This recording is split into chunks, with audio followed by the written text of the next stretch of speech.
Hey guys, I just want to bring you an iPhone 5 review. I've had this for a couple weeks now, and I just want to let you know what I think of it at this point. I think I've gotten a safe idea of how the phone's going to be for the rest of the time I have it.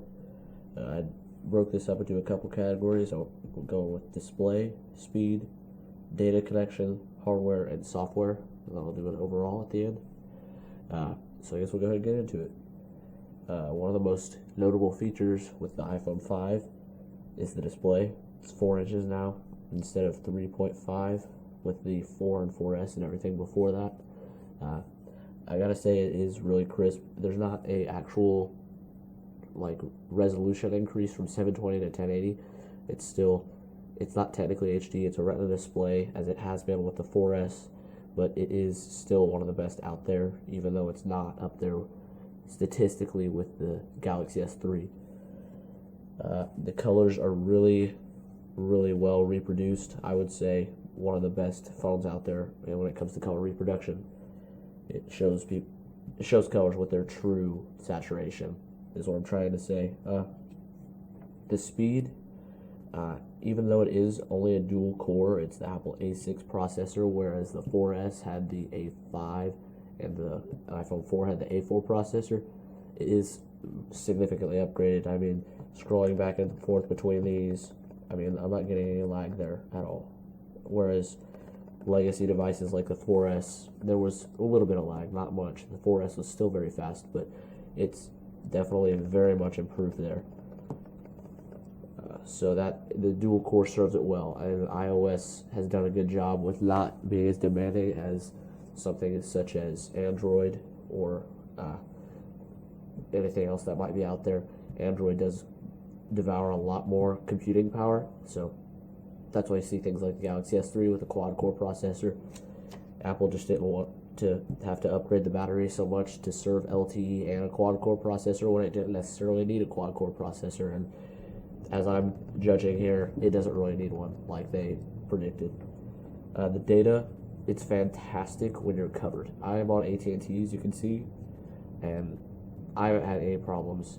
I've been to some areas where coverage is really scarce, and then you get into like Edge and stuff like that, which is basically 2G, which is obviously not fast, but that's not fast with any phone.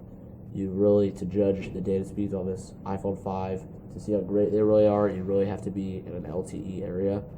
And I was using LTE recently, and I got, I believe, 48 megabytes per second, which is faster than most anybody's home internet that I can think of, unless you're on Google Fiber in Kansas City, of course. But if you want to learn more about Google Fiber, I suggest you look that up. By the way, it's 1,000 megabyte per second home internet in Kansas City. But I digress. LTE is a really, really nice addition for this phone. Just if you're going to play around with it a lot, just make sure you have a lot of data to use, because it will blow through it really quickly. Hardware-wise, it's really a lot to speak of, in my opinion. I mean, if you already have an iPhone, there's nothing new, really.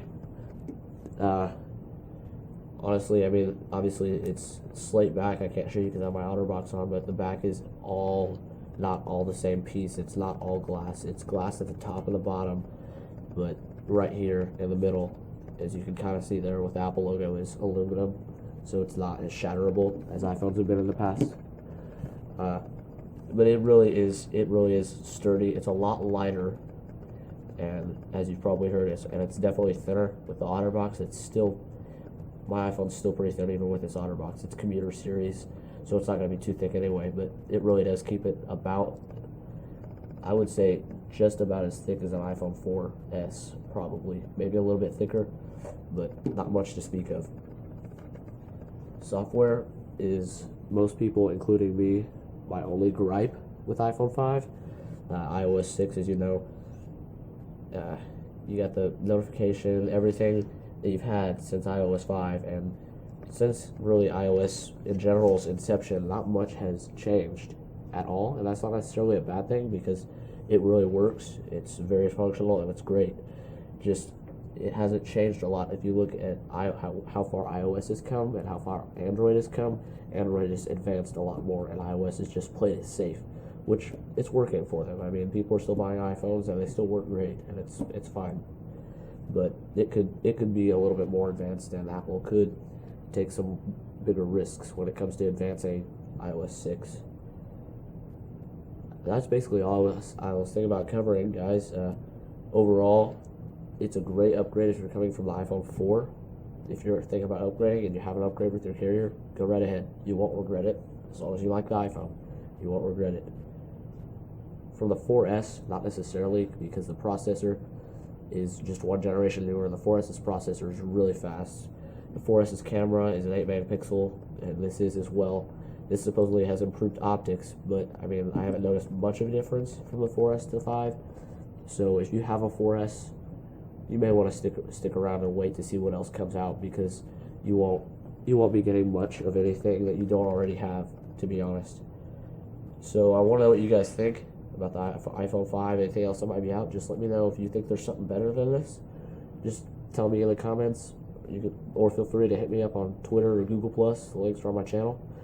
And if you have any suggestions for future videos, let me know, and I will try to get to those.